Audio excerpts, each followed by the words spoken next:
So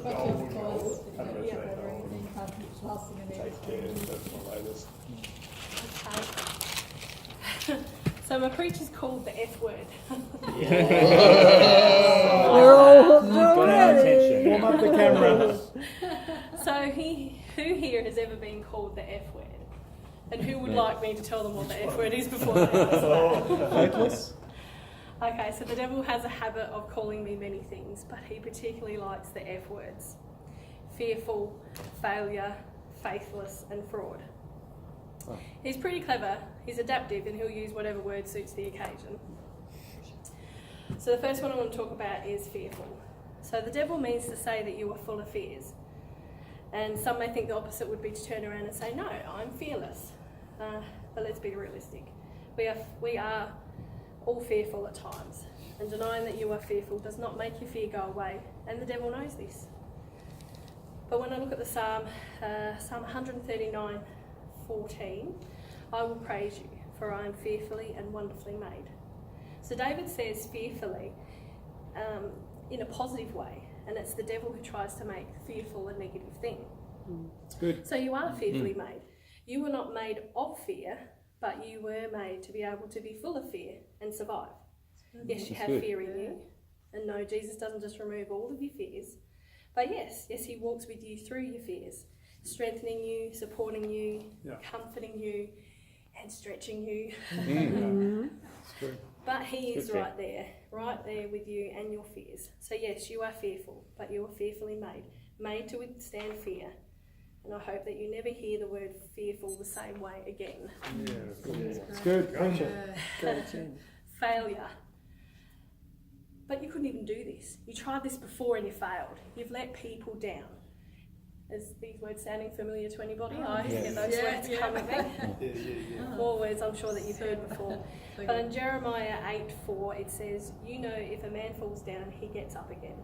And if a man goes the wrong way, he turns and comes back. You can always come back from failure.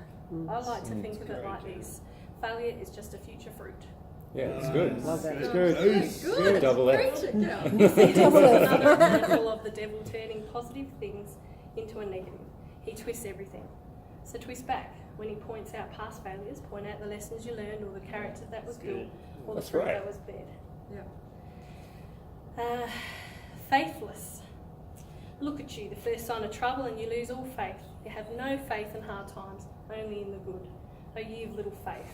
Does that sound familiar? They're the ones I get too. Anyone else ever have these words just popping in mind and when they're feeling doubtful or low? And there's a scripture somewhere about it's okay to have faith as small as a mustard seed. But what about when you feel like you have no faith? When you feel like the devil's whispering the truth? You have no faith at all. Do you guys remember that song, Do It Again? That they sang at church? I've forgotten how it goes now, just because I'm standing up here. Your promise still stands, great is your faithfulness.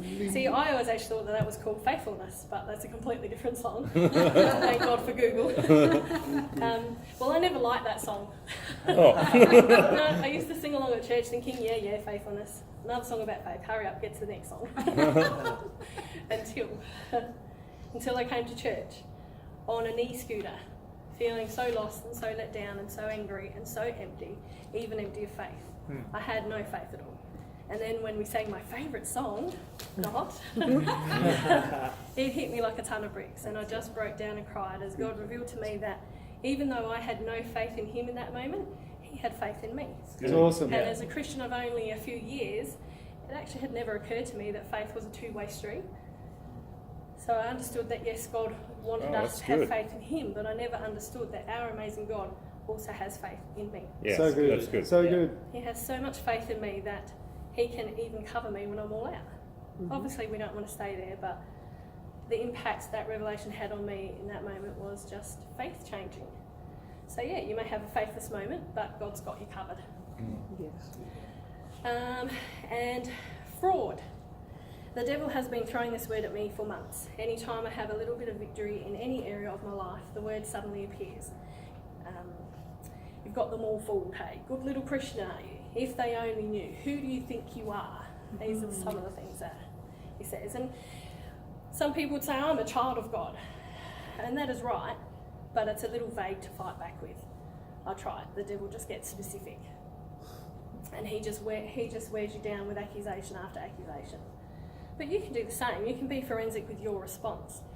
It will require you to put some time into it though. We all know how easy it is to find our own faults or failings. But it really took us time to sit down and find a strength in ourselves to share with each other that time that Andre asked us to do that. And then it took that extra dash of courage to actually speak it out to other people. Because as Christians, we don't want to seem prideful. Pride is a dirty word. And the devil is counting on that to keep us from defending ourselves. Yes, we have faults and we fail, but we also have a God who loves us as we are, warts and all. So don't see it as being prideful, see it as being truthful. I'm not saying that you should put it on a post on your Facebook page. That would be pride. But why don't you create a Facebook page? Actually sit down and write out a list of things to say back to him. Be prepared with a list of the fruits in your life that show you are not a fraud. If you were a fraud, would God be developing the fruit of patience or self-control in your life? For me, my example of the fruit of self-control was shown by my work colleagues commenting on my change at work. How I no longer get instantly frustrated or upset by the many curveballs and changes. And that I remain calm until I've processed what the change will mean for us and then help everyone implement the change. And that has not always been my way. I have often let emotions rule my responses, but over time this fruit has come to be bad.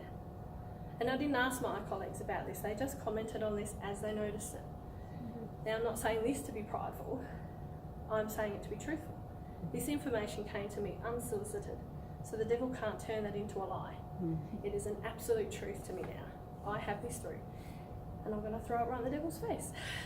So what I really want is for you guys to find your fruits, the truth of God in your life. Ask your trusted friends to help you figure them out if needed. I did. We know that Jesus is the truth, but the devil doesn't attack Jesus in my mind. He attacks me. So arm yourself with the truth that he's Jesus, but also with the truth about you. It's the only way to defeat the deceiver. So the ultimate F word, I think, is forgiveness. So forgive yourself for letting fears get to you at times. Forgive yourself for having moments of faithlessness. That's a tricky word to say. Forgive yourself for your failures. And forgive yourself, because God already has. That's it. Well done.